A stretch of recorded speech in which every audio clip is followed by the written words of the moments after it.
The more we get attacked, the more we increase in the rankings of the Spirit. When Satan attacks you, he provokes something that is within you that probably you didn't know that was there.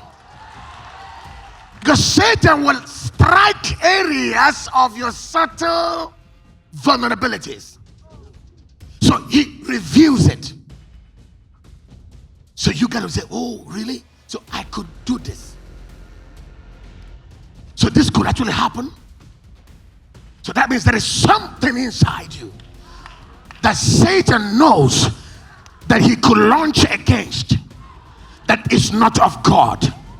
So when Satan strikes you in a certain area, it is a privilege to know that God has given you a platform to deal with something inside you.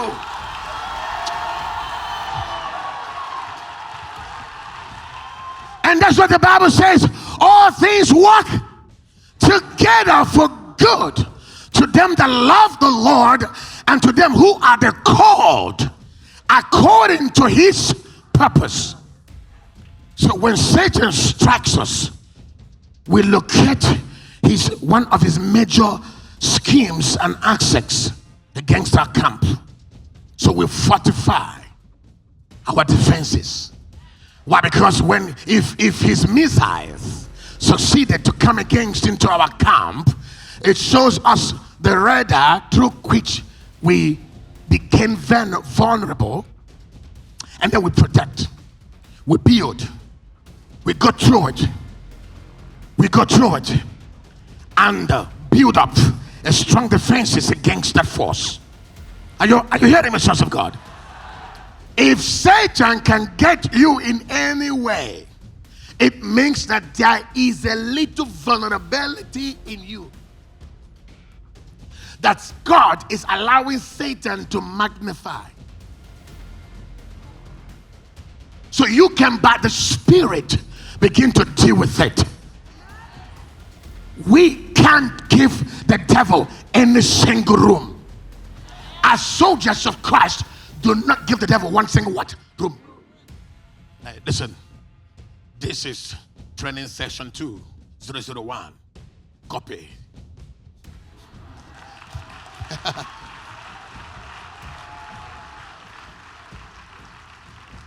So please break out from every possible entanglement. The first thing Satan will use against you is the things you value the most. Satan will come to disrupt every possible thing in the natural, in the physical, in the natural life. He will come, he will launch attacks.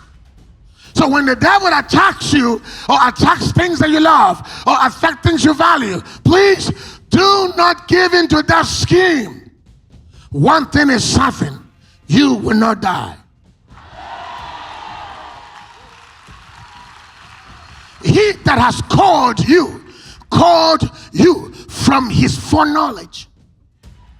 And in his foreknowledge, he predestinated you. In other words, he knew everything that was going to go wrong. In the foreknowledge of God, he knew your beginning from your past. And he knew your past from the beginning. And he knew your end from the beginning. And he knew your beginning from the end. So if he calls you and says, I have chosen you, sir, nothing in this world can disqualify you.